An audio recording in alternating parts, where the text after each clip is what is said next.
আসসালামু আলাইকুম। আজকের পর্বে রান্না করব কাঁঠালের বিচি আর চিচিঙ্গা দিয়ে ডিম দিয়ে।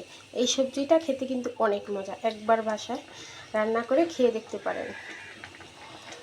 আর এই সবজিটা বিশেষ করে রুটি পরোটার সাথে খেতে ভালো লাগে, ভাতের সাথেও খেতে ভালো লাগে। আপনারা চাইলে এভাবে করে চিংড়ি মাছ অথবা সেদ্ধ ডিম দিয়েও রান্না করতে পারবেন। আমি আজকে ভাজা ডিম দিয়ে এই সবজিটা রান্না করেছি। আশা করি রেসিপিটা ভালো লাগবে। ডিম দিয়ে আজকে অন্যরকম একটা সবজি রান্না করব। আর ডিম দিয়ে এই সবজিটা খেতে ভালো লাগে, তবে সেদ্ধ ডিম দিয়েও রান্না করা যায়। আমি আজকে ডিম ভাজা করে দুইটা ডিম একসাথে করে ভেজে নিব আর ছোটো ছোটো পিসেস করে কেটে নেব। ডিম ভাজা করে ওই কড়াইতে দিয়ে দিলাম পরিমাণ মতো তেল। এখন দিয়ে দিব হাফ কাপের মতো পেঁয়াজ কুচি। পেঁয়াজটাকে একটু হালকা ভেজে নেব। পেঁয়াজটা হালকা ভাজা হয়ে গেছে।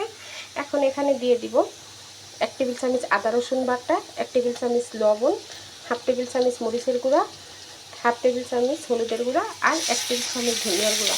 সবটা দিয়ে খুব ভালো করে মশলাটাকে একটু কষিয়ে নেব। মরিচটা কষানো হয়েছে, তেল ছেড়ে দিয়েছে। এখন এখানে দিয়ে দিব আমি কাঁঠালের বিচি।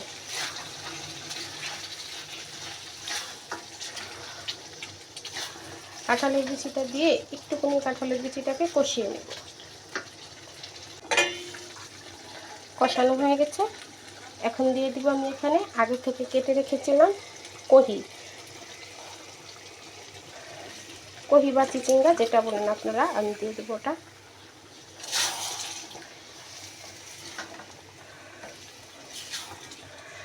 দিয়ে একটু নেড়ে চেড়ে মশলার সাথে মিশিয়ে নেব। এখন দিয়ে দিব নারিকেল কোরানো। নারিকেল দিয়ে দিলাম। নারিকেলটাকে আমি একটু শিলপাটায় বেটে নিয়েছি।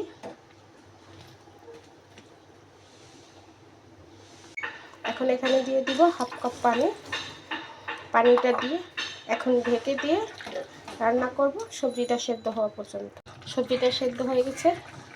এখন আগে থেকে ভেজে রাখা ডিমগুলো দিয়ে দিব। আপনারা চাইলে এখানে সেদ্ধ ডিম দিয়েও রান্না করতে পারবেন, চিংড়ি মাছ দিয়েও রান্না করতে পারবেন, তবে আমার কাছে ভাজা ডিম দিয়েই ভালো লাগে। আর এখন দিয়ে দিব ধনেপাতা কুচি উপর থেকে, দিয়ে ঢাকা দিয়ে 5 মিনিট রেখে দেব।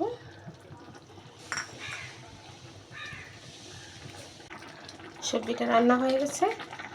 এ পর্যায়ে লবণটাও চেক করে নিয়েছি, সব কিছু ঠিক আছে।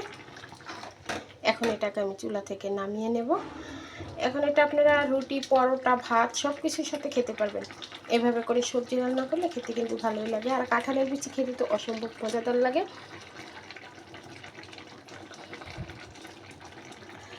তাহলে আজকে এই পর্যন্তই। সবাই ভালো থাকবেন, সুস্থ থাকবেন। আল্লাহ হাফেজ।